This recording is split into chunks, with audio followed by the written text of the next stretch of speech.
নমস্কার, welcome to WB citizen help.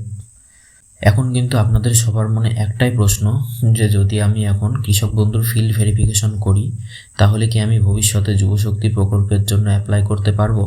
সঠিক তথ্য জানতে ভিডিওটি সম্পূর্ণ দেখুন। তার জন্য কিন্তু আমাদের প্রথমে জানতে হবে কৃষক বন্ধু এবং যুবসাথী প্রকল্পটা আসলে কি।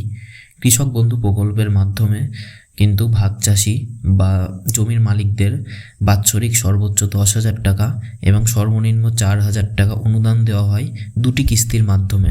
আর যুবশক্তি কিন্তু চালু হবে রাজ্যের বেকার যুবক যুবতীদের জন্য, যার মাধ্যমে রাজ্যের বেকার যুবক যুবতীরা মাসিক 3,000 টাকা বৃত্তি পাবে। মূল বৈশিষ্ট্য ও সুবিধা: আর্থিক অনুদান। স্নাতক স্তরের বেকাররা অর্থাৎ যারা গ্র্যাজুয়েশন পাস তারা কিন্তু মাসে 3,000 টাকা পাবে এবং যারা মাধ্যমিক ও এইচএস পাস তারা কিন্তু মাসে 2,000 টাকা পাবে। অর্থ প্রদানের পদ্ধতি: এই অর্থ পাওয়ার জন্য কিন্তু আপনাদের সকলের ব্যাংক অ্যাকাউন্টে ডিবিটি অন থাকতে হবে। যোগ্যতা: প্রার্থীর বয়স অবশ্যই 21 থেকে 40 বছরের মধ্যে হতে হবে। স্থায়ী বাসিন্দা: আবেদনকারীকে অবশ্যই পশ্চিমবঙ্গের স্থায়ী বাসিন্দা হতে হবে। পারিবারিক আয় কিন্তু অবশ্যই নির্দিষ্ট সময়সীমার মধ্যে থাকতে হবে, অর্থাৎ বাজেটে যেমন বলা হয়েছিল পারিবারিক আয় কিন্তু মাসিক 1 লক্ষ টাকার কম অর্থাৎ বাৎসরিক 12 লক্ষ টাকার কম থাকতে হবে। তার বেশি হলে কিন্তু আপনারা এই প্রকল্পের জন্য এলিজিবল নয়। আর সবচেয়ে গুরুত্বপূর্ণ যেটা, আবেদনকারীকে কিন্তু বেকার থাকতে হবে। বর্তমানে কিন্তু প্রায় 1 কোটি কৃষক বন্ধু প্রকল্পের সাথে যুক্ত ছিল এবং যুবসাথী প্রকল্পের সাথে যুক্ত ছিল প্রায় 84 লক্ষ স্টুডেন্ট। এদের মধ্যে কিন্তু অনেকে এমনও ছিল যারা কিন্তু কৃষক বন্ধু প্রকল্পও পাচ্ছিল, অর্থাৎ কৃষক বন্ধু প্রকল্পের বছরে 10,000 টাকা এবং যুবসাথী প্রকল্পের মাসে 1,500 টাকা। এবার আসি কারা এই প্রকল্পের জন্য যোগ্য নন।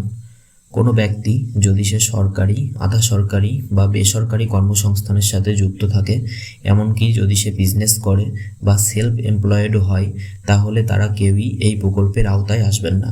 এছাড়া কোনো ব্যক্তি বা তার পরিবার যদি নিয়মিত আয়কর প্রদান করে থাকে তাহলে তারাও কিন্তু এই প্রকল্প পাবেন না।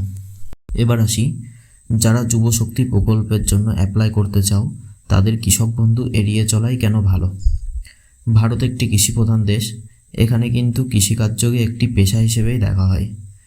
আর যুবশক্তি প্রকল্পের প্রধান শর্ত হলো আবেদনকারীকে বেকার থাকতে হবে। এক্সাম্পল হিসেবে ধরুন, এক ব্যক্তি যার বয়স 35 বছর এবং সে বিবাহিত আর তার 2টি সন্তানও আছে আর তার প্রধান আয়ের উৎস কৃষিকাজ, সেই জন্য সে কৃষক বন্ধুর 10,000 টাকাও প্রত্যেক বছরে পায়। তাহলে কি তাকে বেকার বলা যেতে পারে? নিশ্চয় না। তাহলে তাকে যুবশক্তি প্রকল্পের আওতায় আনা যাবে? এছাড়া যুবশক্তি প্রকল্প ঘোষণার সময় বাজেটে বলা ছিল যারা অন্যান্য সামাজিক প্রকল্প পায় তাদের জন্য কিন্তু বিশেষ শর্ত থাকবে। আগে যখন যুবসাথী দেওয়া হয়েছিল তখন কিন্তু প্রপার ভেরিফিকেশন হয়নি, তাই যারা কৃষক বন্ধু পেত তারাও কিন্তু যুবসাথী পেয়েছিল।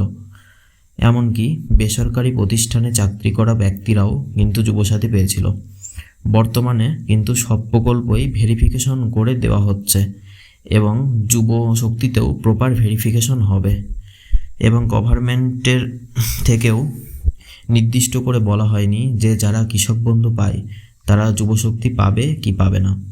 অযথা ঝুঁকি না নিয়ে যারা যুবশক্তি পেতে চাও তারা কিন্তু কৃষক বন্ধু এড়িয়ে চলো এবং ভবিষ্যতে যদি সরকার থেকে ঘোষণা হয় যে যারা কৃষক বন্ধু পায় তারা যুবশক্তিও পাবে, তখন কৃষক বন্ধুতে আলাদা করে অ্যাপ্লাই করাই ভালো। এই ভিডিওতে বলা প্রত্যেকটি বক্তব্যই অনুমান মাত্র, আপনারা জেনে বুঝে সঠিক সিদ্ধান্তটি নেবেন আশা করি।